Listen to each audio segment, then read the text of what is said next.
Hey tubers, welcome back for another adventure. And I did mention that I hit Morningstar this past weekend. Unfortunately, they closed down Williams Grove. Williams Grove is actually much bigger and the place I get the better deals, but I did okay at Morningstar.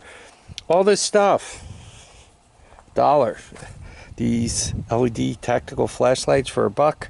Can't go wrong with that, right? All kinds of tail lights and blinking lights, LED, car lamps. So this stuff here was kind of $1 or less. These are extenders for when you plug something in, and sometimes plugs don't go right next to each other, so you put one of these extenders on here. You know, wrenches, pliers, fuses, clamps for something. I just looked at the metal, and once again, probably that was $0.25, like these are $0.25. This stuff is like $1 or less.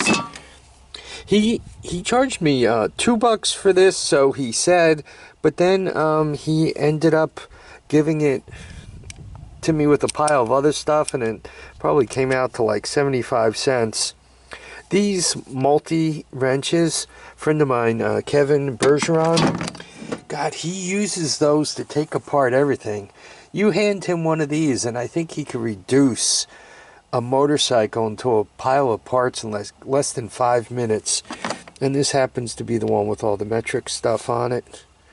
This is a $20 item on eBay. Obviously, it's got some wear and tear on it, or the dog chewed on it, one or the other. But it's nothing that a little electrical tape wouldn't fix. The soldering irons were $1 each. This one has been rednecked a little bit. I'm not thinking that works anymore. But at $1 each, you take a chance. Once again, that was part of a pile of stuff, as were these are empty. They're for drills, but I figured they'd make a good project case, once again, for portable ignitions, whatever, especially the square one. The Keep Out Haunted sign, it says stuff, you know, Christmas lights. This is a power strip. Heater, once again, you know, $1 or less. I kind of separated out this stuff this way was kind of $2 or less. This is LED lights on a string, and a string of more LED lights. This is USB, but it has on it the Apple jack plus the other kinds of jacks. Makes it a little easier for, you know, charging your phone. You just kind of, or cameras or whatever, you kind of carry it in there, and you can, without having to plug in a new one over and over again, you could kind of figure out which one you want to charge. More LED stuff. This is a 3-watt LED stake light, 12 volts. So that should put out some pretty good power. Right, it's all insulated. Brake lights. These are for a motorcycle. Once again, they were a couple of bucks each. This is more for a trailer, and that's for a trailer. Just so happens that the trailer buried over there, one of the tail lights got broken, so between this and this, I should be able to get it back to, like, you know, little batteries. Then we come to the hardware mess. You know, he kind of wanted like $6 for this, and then if you buy them all, it's $10. And if you buy it all, it's, you know, $10. So figure, I think I get about $10 in that and that and this. Another cabinet here. Plus, I don't know if you guys have bought these roofing bolts. I guess we can't say. The other thing, yeah, like that's at $0.25, right?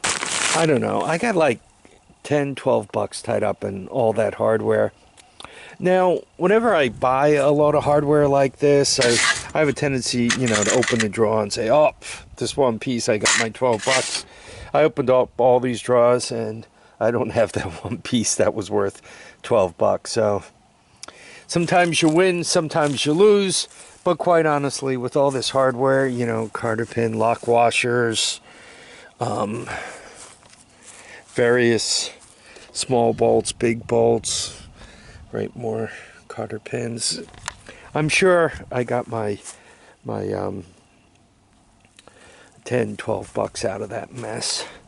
This box, I kind of want to get it empty and keep it empty because it makes it handy for hauling stuff to and from when I'm out on the highway and, you know, the wind is blowing and all that. I could put this in the truck, put a lock on it, tie it down, and hopefully nobody steals it.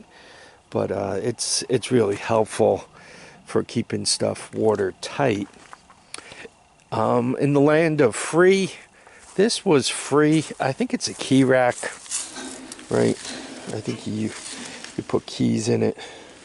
This opens up, and then you got shelves in there. The bottom is opened, right? Obviously it rotates. I thought it would be a good tool rack.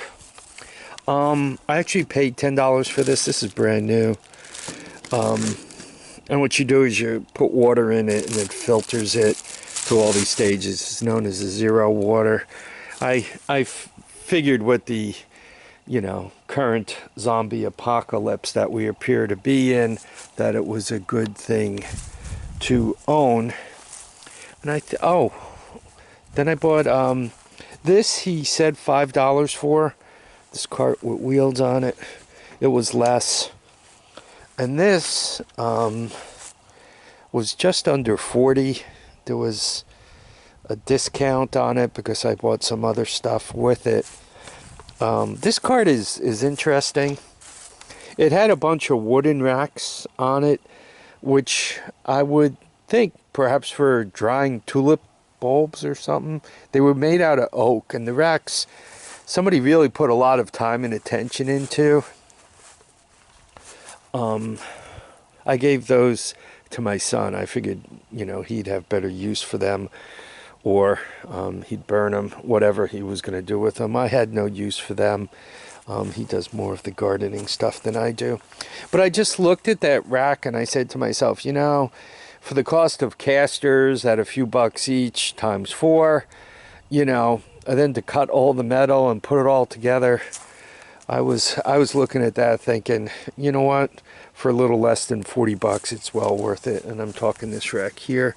This one for 5 was just a steal of a deal. It's well made, very heavy duty, right? You see this is a folded piece of metal, this piece, and then this angle iron on the side.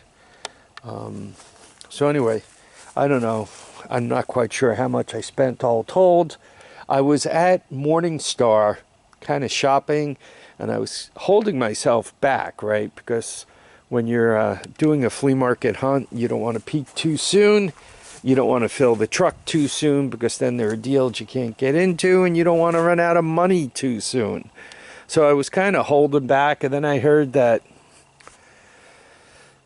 Williams Grove was closed, and I'm like, yo, I'm going to get one day of shopping. And then I heard it was closed for 2 weeks, possibly getting longer, and that perhaps Morningstar was going to close. And you know, at that point I started to pay attention to what people were talking about. And you know, there's one guy talking about I forgot what he delivered, or maybe I didn't, you know, he didn't mention what he delivers, but he was a truck driver, and he was talking about going on vacation for a couple of weeks, and it was going to be a stay-at-home vacation. He was going to cut firewood and all that, and he was saying how he was going to work on Monday because he didn't want somebody else sitting in his truck, because at the end of the 2 weeks, that seat might not be in his truck anymore. It might be the guy who's been driving for the last 2 weeks. So there's a lot of nervous folks out there.